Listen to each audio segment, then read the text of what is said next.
À la galerie, l'homme m'a lancé que je ne pourrais pas comprendre la toile devant nous. Ironique, puisqu'elle sortait de mes propres pinceaux. J'étais là, plantée devant ma plus grande œuvre lors du vernissage, une flûte de champagne en main, quand un type en costard hors de prix s'est approché pour me faire la leçon sur ma propre peinture. Il ne s'est même pas douté que j'étais l'artiste. La plaque indiquant Riley Turner, l'ayant convaincu qu'il s'agissait évidemment d'un homme, et il n'a pas cessé de parler de ça, technique hors pair. Ce fameux Robert m'a regardé de haut en bas avant de lâcher. Vous êtes bien jeune pour ce genre d'événement. Laissez-moi deviner. Vous cherchez un copain fortuné? Malin, il y a de quoi faire ici avec tous ces hommes riches. Il a désigné ma toile comme s'il en était propriétaire. Vous savez ce que fait Riley ici? Il faut des années d'études pour commencer à l'apprécier. Vous trouvez sûrement les couleurs jolies. La plupart des femmes voient juste une déco, pas vrai? J'ai pris une gorgée de champagne avant de répondre. C'est un point de vue intéressant, ce qu'il a cru être un signe d'encouragement. Robert s'est carrément interposé entre moi et la toile, poursuivant sa pseudo-conférence. Une fille comme vous doit juste y voir quelque chose de plaisant à regarder, mais il y a un vrai génie là-dedans. Seul un homme peut atteindre ce niveau.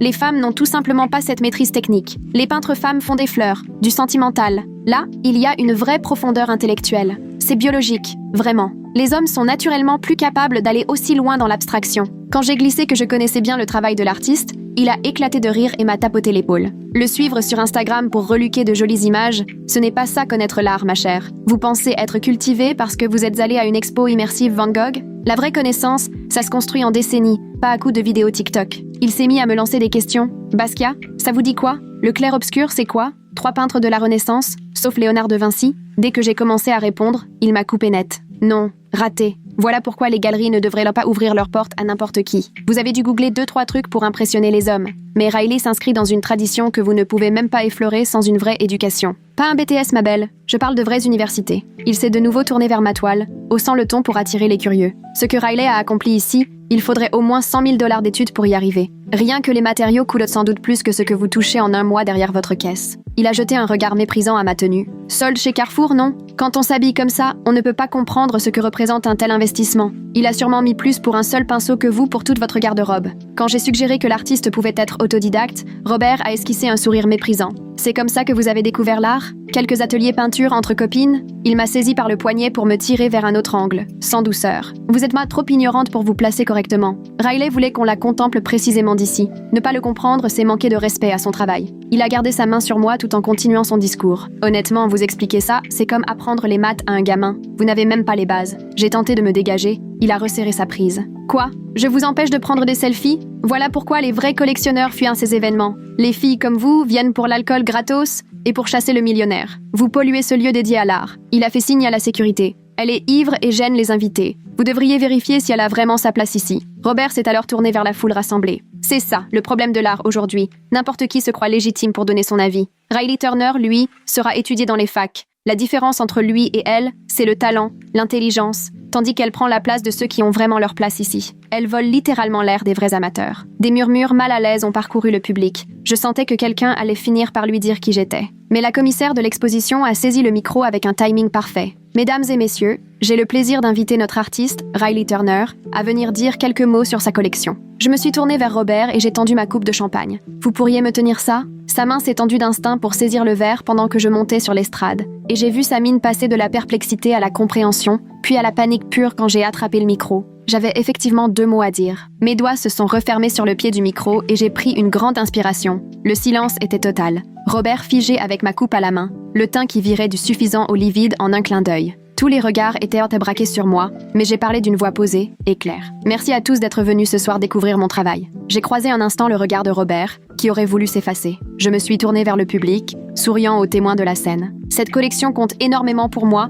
et je vous suis très reconnaissante de votre présence. Chaque mot résonnait dans la salle. Les gens se penchèrent déjà l'un vers l'autre. Ma plus grande œuvre ici, celle derrière moi, est née de moments exactement comme celui qu'on vient de vivre. Plusieurs visages se sont tournés vers Robert, puis vers moi. Je voyais que l'ambiance changeait. Beaucoup comprenaient ce qui s'était joué sous leurs yeux. Elle parle des préjugés qui entourent ceux qui ont leur place dans certains milieux. Qui a le droit de créer? Qui a le droit de simplement regarder? Une femme au premier rang a acquiescé avec un sourire complice. Qui a vraiment sa place dans les galeries? Dans les musées? Ma voix restait calme, mais je sentais encore mon poignet battre à l'endroit où il m'avait serré. Il m'a fallu 6 mois pour terminer cette œuvre. Du regard, j'ai désigné la toile, tandis que je voyais Robert essayer de poser mon verre sur une table en toute discrétion. Toutes les techniques que vous voyez là, je les ai apprises seule, en regardant des tutos sur YouTube et en feuilletant des livres à la bibliothèque. Quelques personnes ont laissé échapper un murmure de surprise. leur regard passant tour à tour de moi à Robert. Pas de grande école d'art, pas de formation hors de prix, juste beaucoup de nuits blanches à essayer, échouer, recommencer, dans mon petit appartement. Le vigile appelé plus tôt par Robert suivait la scène, les bras croisés, impassible. J'ai tâtonné, mélangé des méthodes classiques à mes propres trouvailles, développé ma manière à force d'expérience. J'ai repris le mot que Robert avait lancé plus tôt, le clair-obscur, et j'ai expliqué comment j'en étais venue à m'y intéresser après un documentaire sur la Renaissance. La fameuse technique de superposition dont certains parlaient, je l'ai inventée en testant différents pinceaux. À ce moment-là, mon poignet me lançait vraiment, mais je ne me suis pas arrêtée. Pour la couleur, j'ai dû être méthodique. Impossible de gaspiller de la peinture. Alors tout devait être précis, réfléchi à l'avance. Au fond de la salle, quelqu'un a timidement commencé à applaudir, avant de s'interrompre en voyant que personne ne suivait. Chaque partie du tableau représente une barrière que j'ai dû franchir dans le milieu de l'art. À ma gauche, la commissaire hochait la tête, visiblement satisfaite de la façon dont je tenais la situation. Entre ceux qui prétendent que je ne comprends pas mon propre travail et d'autres qui se sont permis de me déplacer physiquement parce que je ne me tenais pas comme il faut, j'en ai vu des vertes et des pas mûres. Quelques exclamations choquées ont fusé dans l'assemblée. J'ai terminé en remerciant à nouveau le public, espérant qu'il porterait sur l'œuvre un regard neuf. La commissaire s'est avancée avec assurance, a récupéré le micro, sa main pressée brièvement sur mon épaule. Merci Riley pour cet éclairage passionnant sur votre démarche. D'une voix chaleureuse et assurée, elle s'est tournée vers toute la salle. Je vous invite à redécouvrir la collection avec ce nouveau regard. Lentement, le public s'est dispersé, formant de petits groupes, pendant que je descendais de l'estrade. Des gens sont venus vers moi presque aussitôt. Certains me questionnèrent sur mes techniques, d'autres me glissaient un mot de soutien, discret mais sincère. Une dame âgée m'a soufflé qu'elle avait tout vu et qu'elle était révoltée par l'attitude de Robert. Un jeune homme m'a demandé si j'avais un site pour acheter des tirages. J'ai répondu à tout le monde, serré des mains, tout en tentant de garder contenance malgré la douleur lancinante de mon poignet. C'est alors que j'ai senti une présence derrière moi. Je me suis retournée et j'ai vu Robert, beaucoup trop près. Il faut qu'on éclaircisse ce malentendu. Sa voix était basse, insistante. Instinctivement, j'ai reculé en direction des toilettes et il m'a suivi dans le couloir. « Écoute, je ne savais pas qui tu étais, je te jure. » Visiblement nerveux, il transpirait, jetant des coups d'œil autour de lui pour vérifier si on nous observait. « C'est juste un malentendu. On peut régler ça tout de suite. » J'ai baissé les yeux sur mon poignet, déjà violacé. Serrer quelqu'un au point de laisser des traces, ce n'est pas un malentendu. Il a tenté de m'attraper la main, j'ai reculé à nouveau. « Tu m'as agressé, et devant témoins en plus. » Il a rougi violemment, a commencé à protester, mais je l'ai ignoré et me suis éloignée. Je suis entrée dans les toilettes, verrouillé la porte et enfin pris le temps d'examiner mon poignet. Les traces étaient sombres, bien visibles sur ma peau. J'ai laissé couler de l'eau froide dessus, en essayant de retenir mes larmes de douleur et d'exaspération. En sortant, j'ai trouvé le vigile qui m'attendait dans le couloir. « Mademoiselle Turner, j'ai bien vu tout à l'heure quand cet homme vous a attrapé. Il avait l'air sincèrement inquiet. Il est venu se plaindre que vous dérangiez et que vous étiez ivre, mais je l'ai clairement vu vous serrer le poignet. Il a montré mon bras. Vous souhaitez porter plainte ? Je lui ai montré mon poignet et j'ai vu son visage se durcir. Ça va laisser des marques, ça. Il a sorti un carnet. Je peux prendre votre déposition tout de suite si vous voulez. Avant que j'aie le temps de répondre, Cadence est apparue au coin du couloir, furieuse. Riley, tu ne vas pas le croire, j'ai tout filmé. Elle brandissait son téléphone. J'ai commencé à enregistrer dès qu'il a commencé à débiter ses idioties sur les femmes qui ne comprennent pas l'art. Dans ses yeux, il y avait autant de colère que de solidarité. Tu veux la vidéo ? Elle m'a montré un extrait. On entendait la voix de Robert prétendre que les femmes n'avaient pas la capacité biologique de penser en termes abstraits. Si jamais tu veux porter plainte, c'est une preuve. Le vigile semblait lui aussi intéressé par la vidéo. J'avais du mal à tout assimiler quand la commissaire nous a trouvés dans le couloir. Riley, tu as un moment pour qu'on parle en privé ? Elle m'a entraînée dans un petit bureau derrière la galerie principale. Il faut que je te demande si tu veux faire une déclaration officielle sur ce qui s'est passé ce soir. Assise en face de moi, elle avait l'air soucieuse. Mais je préfère être honnête. Robert est l'un de nos plus gros mécènes. Je la voyais peser ses mots, réfléchir aux conséquences. La galerie veut te soutenir, mais ça risque de devenir compliqué. Elle a jeté un coup d'œil à mon poignet. Ça n'a pas l'air anodin. Tu as pensé à consulter ? Là, j'ai compris que j'étais confrontée à autre chose qu'à un simple imbécile qui m'humiliait lors de mon vernissage. J'ai dit à la commissaire que j'avais besoin d'une minute et je suis retournée aux toilettes, là où la lumière était assez forte pour voir l'étendue des dégâts. Mon poignet était bien plus abîmé que je ne le pensais. Des marques violettes et sombres là où les doigts de Robert s'étaient enfoncés. J'ai sorti mon téléphone, pris des photos sous tous les angles possibles, en veillant bien à faire apparaître la date, puis j'ai remis mon poignet sous l'eau froide pour tenter de limiter le gonflement. La porte s'est ouverte, une autre femme est entrée, a vu mon poignet et m'a immédiatement demandé si ça allait. Je lui ai brièvement expliqué ce qui s'était passé, elle m'a dit qu'elle avait tout vu et m'a laissé sa carte, au cas où j'aurais besoin d'un témoignage plus tard. De retour au bureau, la commissaire était plongée dans une conversation téléphonique, visiblement tendue. À peine avait-elle raccroché qu'elle m'a appris que Robert avait déjà contacté la propriétaire de la galerie pour lui raconter que je cherchais à nuire à sa réputation. Le lendemain matin, alors que je somnolais encore, mon téléphone a sonné. Weston Mendez, le propriétaire de la galerie, s'est présenté d'une voix précautionneuse, comme s'il avançait sur un terrain miné. Il m'a demandé de passer l'après-midi pour discuter de la situation, en insistant sur le fait m'assurer que Robert était un mécène incontournable, ayant offert plus de 200 000 $ au fil des années. Pendant notre échange, je l'entendais pianoter au clavier, sûrement en train de préparer une communication de crise. À peine la discussion terminée, j'ai reçu un mail d'Adriana Whitehead, que j'avais repéré la veille parmi les grandes collectionneuses. Elle souhaitait me parler de l'achat de ma seconde plus grande toile, mais m'a demandé sans détour si toute cette histoire risquait de déprécier la valeur du tableau à l'avenir. La question m'a glacée. Je n'avais même pas envisagé que tout cela puisse mettre mes ventes en péril. Tandis que j'essayais de formuler une réponse, un nouveau mail est arrivé. Dorian Holcomb, du magazine d'art local, m'annonçait que 3 témoins l'avaient contacté à propos d'un incident majeur lors du vernissage et me proposait une interview exclusive. J'ai refermé mon ordinateur, le souffle coupé, et je me suis laissé tomber sur le canapé, à fixer le vide pendant de longues minutes. Puis, j'ai ouvert Instagram pour rédiger un post dans lequel je racontais ce qui s'était passé, sans jamais nommer Robert. J'ai évoqué la manière dont le milieu artistique pouvait se refermer sur lui-même, les hommes persuadés de posséder la culture, et les marques sur mon poignet, laissées par quelqu'un qui estimait que je n'avais pas ma place à ma propre exposition. 10 minutes après la publication, mon téléphone s'est mis à vibrer sans relâche. Notifications, commentaires, messages s'accumulaient à une vitesse folle. Certains témoignages étaient bienveillants. Des femmes partageaient leurs propres histoires, mais d'autres commentaires m'accusèrent d'exagérer, prétendant que j'étais en train de ruiner la réputation d'un homme irréprochable pour une simple incompréhension. Peu après, la responsable communication de la galerie m'a appelé pour me suggérer de revoir ma biographie d'artiste sur leur site,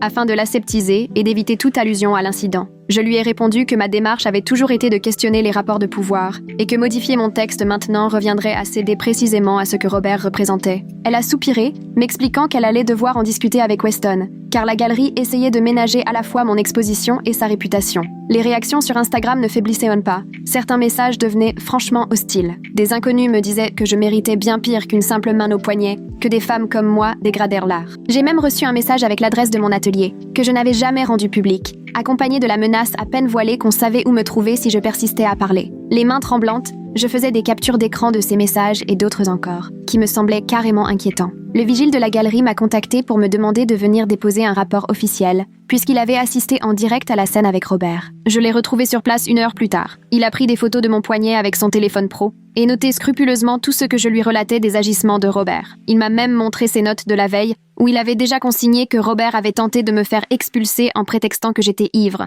alors que je n'avais même pas terminé ma coupe de champagne. Toute la procédure a duré 1 heure, avec une impression de solennité étrange, comme si les choses prenaient une tournure plus grave qu'un simple incident lors d'un vernissage. Avant de partir, j'ai demandé à Weston d'interdire l'accès de la galerie à Robert tant que mon exposition restait en place. Il s'est agité, visiblement embarrassé, et m'a répondu qu'il devait d'abord examiner le rapport de sécurité, que bannir un mécène aussi influent nécessitait l'aval du conseil d'administration, mais qu'il prendrait le temps d'y réfléchir sérieusement. Je voyais bien qu'il pesait le risque de perdre les dons de Robert contre celui de supporter un scandale. Ce soir-là, Cadence m'a envoyé la vidéo par un lien sécurisé et nous l'avons visionnée ensemble sur son ordinateur. Le son était suffisamment clair pour qu'on entende Robert affirmer que les femmes n'avaient pas la capacité biologique de réfléchir de façon abstraite, que j'étais sûrement là pour chasser un homme fortuné. On a passé 2 heures à peser le pour et le contre. Publier la vidéo pourrait-il vraiment faire bouger les choses? Ou risquait-on d'aggraver la situation? Cadence faisait remarquer qu'une vidéo virale attirerait l'attention sur mon travail pour de mauvaises raisons, mais que garder le silence laisserait toute latitude à Robert pour recommencer avec d'autres femmes.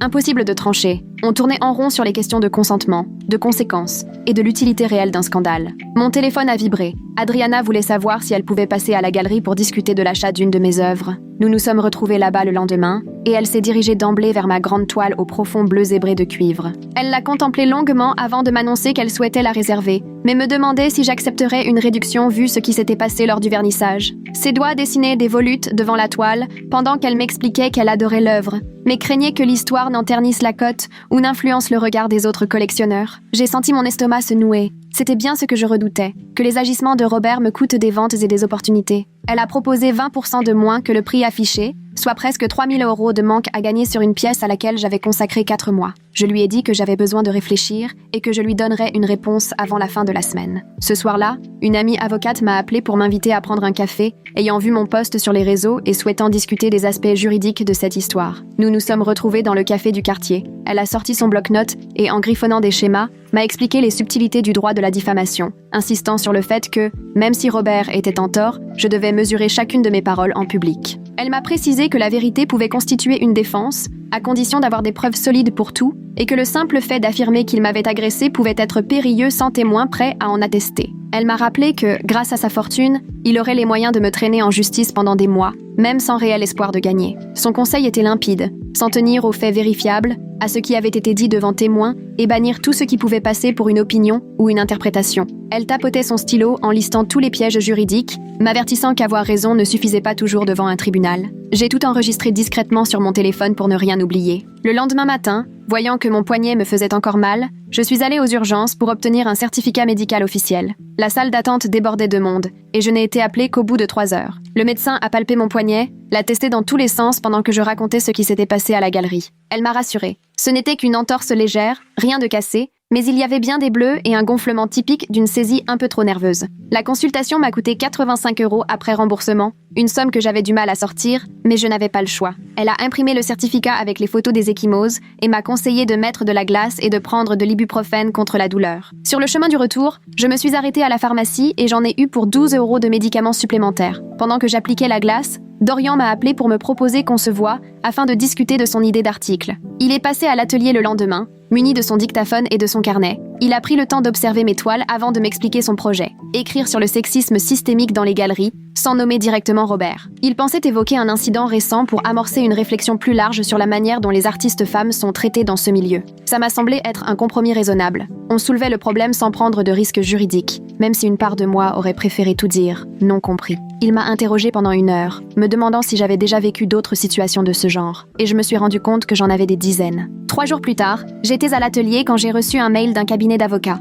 J'avais littéralement les mains qui tremblaient en ouvrant le message. Une mise en demeure officielle de l'avocat de Robert, me menaçant de poursuite si je continuais à parler publiquement de l'incident. Les mots employés étaient violents: diffamation, intention malveillante, atteinte à la réputation, menace de poursuite civile et pénale si je ne me taisais pas sur le champ. J'ai transféré la lettre à mon amie avocate dans la minute, le cœur battant tellement fort que je l'entendais dans ma gorge. Elle m'a rappelé très vite pour me dire que c'était surtout de l'intimidation, mais qu'il fallait prendre la menace au sérieux. Il avait les moyens de me pourrir la vie, même avec un dossier bancal. Le lendemain matin, la galerie a appelé. L'assistante de Weston m'a expliqué qu'il voulait organiser une rencontre, en petit comité mais médiatisée, entre Robert et moi, pour régler ça discrètement. J'ai accepté, à condition qu'il y ait des témoins et qu'on fixe à l'avance les sujets à aborder ou à éviter. La réunion a été fixée au mardi suivant à 14 h, dans la salle de conférence de la galerie. J'ai passé tout le week-end à me préparer, à noter ce que je voulais dire et à répéter devant le miroir de la salle de bain. Le mardi matin venu, j'ai pénétré dans la salle de réunion. Robert était déjà là,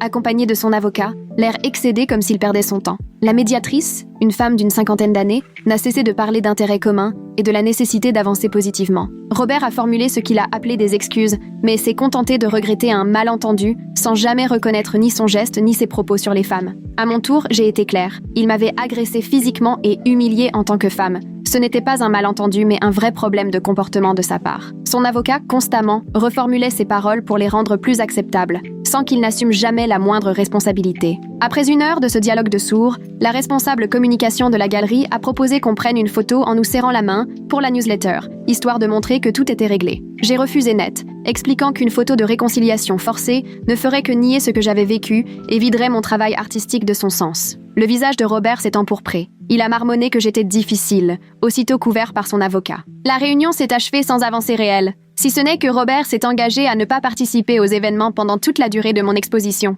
2 jours plus tard, Adriana m'a envoyé un message pour savoir si elle pouvait passer à l'atelier découvrir davantage mon univers. Elle est arrivée avec des cafés et a passé 2 heures à tout regarder, me questionnant sur ma démarche et mes thèmes. Elle m'a confié que le fait d'avoir assisté à l'incident lors du vernissage lui avait permis de mieux comprendre mon travail, qu'elle percevait désormais comment j'explorais le pouvoir et les préjugés dans chacune de mes œuvres. Elle a finalement acheté 2 petits tableaux au prix fort, en plus de la grande toile qu'il avait tentée au départ, m'expliquant qu'elle avait abandonné l'idée de négocier après avoir réellement mesuré la portée de mon travail. Après son départ, je me suis installée devant l'ordinateur pour rédiger une réclamation officielle à la galerie, en joignant tous mes justificatifs, le rapport médical, les horaires détaillés, les captures d'écran des messages menaçants et une chronologie précise des faits. J'ai transmis l'ensemble du dossier à Weston en réclamant une enquête sérieuse et des mesures concrètes pour éviter que d'autres artistes ne se retrouvent dans la même situation. Son assistante m'a répondu dans l'heure, m'assurant que le sujet serait examiné à fond dans la semaine, même si je me demandais s'il s'agissait d'une réelle volonté de changement ou simplement d'une façon de se protéger légalement. 3 jours plus tard, Weston m'a envoyé un mail accompagné d'un projet de nouvelles directives pour les événements, me sollicitant pour un retour sur la formulation. J'ai parcouru les 6 pages de règles concernant le comportement attendu lors des vernissages. L'ensemble me paraissait pertinent, mais la partie sur les sanctions restait vague. évoquant simplement une possible exclusion, sans plus de précision. J'ai donc formulé mes suggestions en insistant pour qu'on précise explicitement l'interdiction d'accès à toute personne agressant un artiste ou tenant des propos discriminatoires. Le lendemain matin, Dorian m'a envoyé un lien vers son article publié sur un site local d'actualité artistique, accompagné d'un mot m'indiquant qu'il circulait déjà partout. Il y analysait les comportements récurrents observés dans les galeries au fil des années, sans jamais citer ni Robert ni moi. Il dénonçait la façon dont certains collectionneurs fortunés traitaient les artistes comme de simples employés, et comment les galeries privilégiaient trop souvent les donateurs au détriment des créateurs. En à peine 2 heures, l'article avait déjà été partagé plus de 3000 fois, et la section des commentaires débordait de témoignages d'autres artistes. Certains peintres racontaient comment ils avaient été pris de haut lors de leur propre vernissage. Des photographes expliquaient que des collectionneurs s'autorisaient à leur donner des leçons sur leur propre travail. D'autres encore, sculpteurs, confiaient qu'on les avait pris pour des assistants le jour de leur exposition. Au milieu de tous ces messages de soutien, on trouvait aussi des commentaires virulents de collectionneurs, affirmant que les artistes devraient être reconnaissants de recevoir ne serait-ce qu'un peu d'attention. D'autres rédigeaient de longs messages pour expliquer que tout cela n'était qu'une nouvelle forme de censure nuisible au monde de l'art. Certains menaçaient même de ne plus acheter dans les galeries qui soutenaient des artistes jugés trop susceptibles. J'ai fermé mon ordinateur après avoir lu un commentaire particulièrement méprisant à l'égard des femmes artistes, accusées de jouer les victimes pour attirer l'attention. Mon téléphone vibrait toutes les quelques minutes à cause des notifications Instagram, mais j'ai fini par les désactiver pour retrouver un peu de calme. Ce soir-là, j'ai reçu un message d'une certaine Sarah, 22 ans, qui débutait tout juste dans le milieu artistique. Elle me confiait que l'article lui avait permis de se sentir moins seule face à ses propres expériences en galerie. Lors de sa première exposition collective, un homme d'âge mûr lui avait attrapé le bras en lui disant qu'elle était trop jolie pour perdre son temps à peindre. À la lecture de son message, j'ai pris conscience que tout cela dépassait largement ma seule histoire avec Robert. Le lendemain après-midi, le vigile de la galerie m'a envoyé un texto avec en pièce jointe une photo. On y voyait Robert en pleine dispute avec le personnel à l'entrée d'un nouveau vernissage. Le vigile m'a précisé qu'il l'avait refoulé à cause de l'enquête en cours concernant ma plainte. J'ai senti une tension me quitter, soulagée de voir que la galerie commençait enfin à agir, même si ce n'était que provisoire. Plus tard dans la semaine, Adriana m'a appelé pour discuter de son achat après sa visite à l'atelier. Finalement, elle avait choisi une œuvre de taille moyenne, plus adaptée à sa collection, pour 12 000 € au lieu de la grande pièce à 25 000 qu'elle avait repérée au départ. Je me suis demandé si elle aurait pris la grande œuvre plein tarif si toute cette affaire avec Robert n'avait pas eu lieu. Après avoir raccroché, je me suis assise à la table de la cuisine avec ma calculatrice et mon carnet pour faire mes comptes. La galerie prenait 40% sur les 12 000 €, il m'en restait donc 7 200. Ma visite aux urgences m'avait coûté 350 € après remboursement et il me restait le loyer de 1 800 € à régler dans 5 jours. Après les fournitures et autres factures, je pouvais tenir, mais il ne me restait aucune marge de sécurité. Les calculs étaient plus serrés que je ne l'aurais voulu pour ma première vraie vente importante, mais au moins je pouvais régler tout ce que je devais. Le lundi matin, j'ai reçu un nouveau mail de Weston avec la version finale du règlement intérieur de la galerie. Ils avaient intégré la plupart de mes propositions, y compris des mentions précises sur les contacts physiques et le harcèlement. Désormais, le texte stipulait clairement que toute personne agressant un artiste ou tenant des propos discriminatoires serait immédiatement exclue et bannie. Je suis passée à la galerie cet après-midi-là et j'ai vu qu'ils installaient un grand panneau à l'entrée, affichant noir sur blanc les règles à respecter, avec un QR code pour signaler tout incident. Voir ce panneau exposé aux vues de tous, c'était un vrai sentiment de victoire, même si cela aurait dû aller beaucoup plus vite. 2 jours après, j'ai reçu une lettre recommandée de l'avocat de Robert, contenant une dernière déclaration. On m'y expliquait que leurs clients s'engageaient à ne plus jamais reprendre contact avec moi, à condition que je cesse d'évoquer publiquement l'incident. J'ai lu la lettre 2 fois, puis je l'ai rangée dans mon classeur sans y répondre, estimant que le silence parlait pour moi. Ce week-end-là, un mail du Centre d'art communautaire du centre-ville est arrivé, m'invitant à venir donner une conférence à destination de jeunes artistes pour leur expliquer comment gérer les vernissages et les collectionneurs compliqués. J'ai accepté aussitôt, et nous avons fixé la date pour le mois suivant. Préparer cette intervention m'a permis de me concentrer sur quelque chose de constructif, plutôt que de ressasser toute cette histoire. J'ai commencé à prendre des notes sur des conseils pratiques, comme venir accompagner lors des ouvertures, ou documenter chaque problème rencontré. Le centre a annoncé la conférence sur ses réseaux sociaux, et, en moins de 24 heures, 50 personnes s'étaient inscrites. Plusieurs messages venaient d'étudiants en art, ravis à l'idée d'entendre mes conseils sur le monde des galeries. Une jeune fille m'a écrit qu'elle n'osait plus montrer son travail après avoir entendu des histoires effrayantes, mais que mon témoignage lui donnait envie de se lancer. Pour ma présentation, j'ai voulu aller plus loin et donner des conseils vraiment concrets, en insistant sur l'importance de poser ses limites et de connaître ses droits quand on est artiste. La semaine qui a précédé la conférence, je me suis entraînée devant le miroir de ma salle de bain, chronomètre en main, histoire d'être sûre de tout couvrir en 1 heure. Le lendemain de la conférence, j'ai retrouvé mon atelier et une grande toile blanche, la première depuis le vernissage. Sans réfléchir, mes mains se sont mises à bouger toutes seules, mélangeant des couleurs plus vives et audacieuses que d'habitude, et j'ai occupé tout l'espace sans me brider. Mes gestes étaient nets et plus larges, plus sûrs, comme si je transformais ces dernières semaines en pure énergie créative. J'ai peint 6 heures d'affilée sans même jeter un œil à mon téléphone, totalement absorbée par ce que je faisais. Quand j'ai enfin pris du recul, la toile ne ressemblait à rien de ce que j'avais fait auparavant, mais j'avais l'impression qu'elle me ressemblait plus que tout le reste. Le soir venu, j'ai ouvert mon ordinateur et je me suis plongée dans les paramètres de mes réseaux sociaux, ajoutant des filtres pour ne plus voir certains mots. Cadence est arrivée avec de quoi dîner et m'a aidé à mettre en place des règles de modération pour que chaque commentaire soit validé par moi avant publication. Elle m'a montré comment bloquer des domaines entiers et désactiver les demandes de messages de personnes que je ne suivais pas. On a passé 3 heures à tout sécuriser, afin que je puisse vraiment maîtriser qui accède à mon espace en ligne. Le lendemain matin, je suis passée à la galerie déposer quelques cartes de visite, et j'y ai retrouvé l'agent de sécurité qui m'avait aidé ce fameux soir. Je tenais à le remercier d'avoir rédigé ce rapport et d'avoir pris des photos de mon poignet après l'incident avec Robert. Il m'a expliqué qu'une formation avait eu lieu la semaine précédente pour toute l'équipe, afin de mieux anticiper et gérer ce genre de situation, que ce soit avec les artistes ou les visiteurs. Il m'a confié qu'il était fier de la manière dont j'avais géré tout ça et que le fait d'en avoir parlé avait rendu la galerie plus sûre pour tout le monde. Ces mots m'ont trotté dans la tête pendant tout le trajet du retour, et pour la première fois, j'ai eu l'impression que quelque chose de positif avait fini par émerger de tout ce chaos. 2 jours plus tard, j'ai retrouvé Cadence pour un café dans notre petit coin habituel près du centre communautaire. Elle a sorti son téléphone pour me montrer la vidéo où je tends mon verre de champagne à Robert, et on a éclaté de rire en voyant sa tête à ce moment précis. On a reparlé de la façon dont tout s'était enchaîné, et de la commissaire qui m'avait appelé pile au bon moment pour intervenir. Cadence m'a dit que la mine déconfite de Robert en comprenant qui j'étais la ferait toujours rire. Arriver à en rire m'a permis de prendre un peu de distance, de ne plus me sentir victime, mais plutôt fière d'avoir su gérer une situation compliquée. Le dernier week-end de l'exposition est vite arrivé.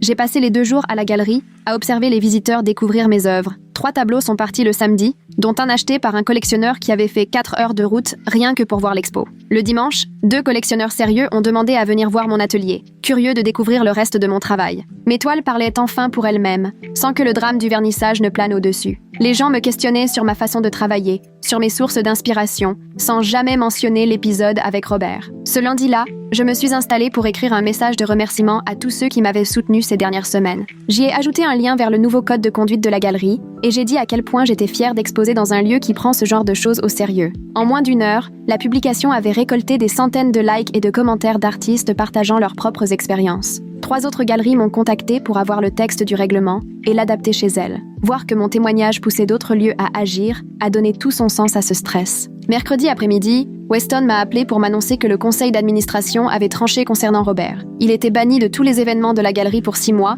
avec une réévaluation à la fin de cette période, pour décider de son éventuel retour. Weston m'a précisé que Robert devrait suivre une formation de sensibilisation et rédiger une lettre d'excuse avant d'envisager une réintégration. Ce n'était pas l'exclusion définitive que j'aurais espéré, mais savoir qu'un grand donateur subissait enfin des conséquences, c'était déjà plus que ce à quoi je m'attendais. La semaine suivante, de retour à l'atelier, en travaillant sur une nouvelle série, j'ai remarqué que mon bracelet d'hôpital traînait toujours sur mon bureau. Je l'ai pris et je l'ai accroché sur mon panneau de liège, juste au-dessus de mes croquis et à côté de photos de mes œuvres terminées. À chaque fois que je le voyais, je me rappelais que prendre la parole avait compté, même si ça avait été difficile et effrayant. J'ai pressé de la peinture toute fraîche sur ma palette, attrapé mon plus gros pinceau et je me suis lancée sur une nouvelle toile. Le travail avait désormais un goût tout à fait différent, comme si j'avais enfin le droit de prendre toute la place dont j'avais besoin, sans devoir m'en excuser. Mon téléphone a vibré. Un message de Cadence m'annonçait qu'une autre galerie voulait me rencontrer pour une expo collective l'année prochaine. J'ai souri, posé le téléphone face contre la table, et j'ai continué à peindre, parce qu'à ce moment-là, créer, c'était exactement ce que je voulais faire. Merci de m'avoir accompagné tout au long de cette histoire aujourd'hui. Ça m'a fait vraiment plaisir de partager tout ça avec vous. Prenez soin de vous. Si vous avez lu jusqu'au bout, laissez-moi un petit mot. J'adore vous lire.